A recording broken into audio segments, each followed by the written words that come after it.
Поддержка семейных ценностей стала главной темой заседания Семейного совета при главе Республики Коми. За первую половину года увеличилось число семей, получающих социальную выплату и повышенный региональный семейный капитал. Открылся первый в Коми многофункциональный семейный центр. На совете рассмотрели и вопросы кибербезопасности. Арина Попова подробнее. 2024 в России объявлен годом семьи. В рамках этого года в Республике Коми за каждым месяцем закреплена конкретная тематика и план мероприятий. В 2024 году мы вступили с беспрецедентным расширением мер социальной поддержки. Забота о семье республики – общая задача органов исполнительной власти и местного самоуправления.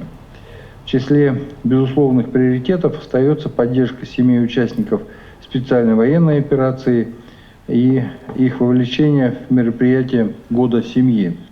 Меры поддержки семьи в Коми беспрецедентные. С 1 января увеличили региональный семейный капитал. Теперь женщины, родившие первого ребенка в возрасте до 25 лет, получают единовременную выплату в размере до 500 тысяч рублей.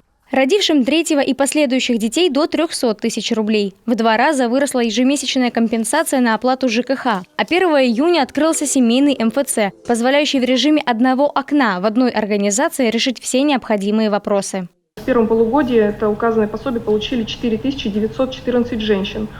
Это больше на 445 человек по сравнению с прошлым годом. И кормящим женщинам из малоимущих семей также сумма пособия увеличена в 10 раз. И на 1 июля являются получателями пособия 999 женщин. Также это больше почти в 2 раза по сравнению с прошлым годом. Дети – самая большая ценность в каждой семье, а потому большое внимание приковано именно к ним и к тому, как обезопасить их от различных факторов, которые могут неблагоприятно сказаться на психофизиологическом состоянии. Летняя пора, конечно же, является наиболее травмоопасным временем года для детей. В период летних каникул дети подвергаются опасности на водоемах, необорудованных пляжах, заброшенных строениях и стройках, на железнодорожных переходах, в организованных поездках в местах повышенной опасности. В век современных технологий остро встал вопрос и кибербезопасности детей. На сегодня один из самых эффективных методов борьбы остается взаимодействие родителя и ребенка. Мы неоднократно замечаем на всех, скажем, профильных тематических мероприятиях такую проблематику, что ребенок не должен быть брошен родителями. То есть родители должны также самостоятельно контролировать место пребывания ребенка в информационном пространстве.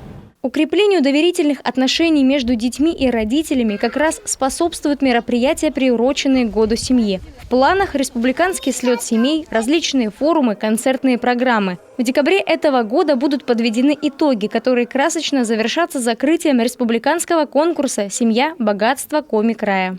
Арина Попова, Олег Юшков, телеканал Юрган.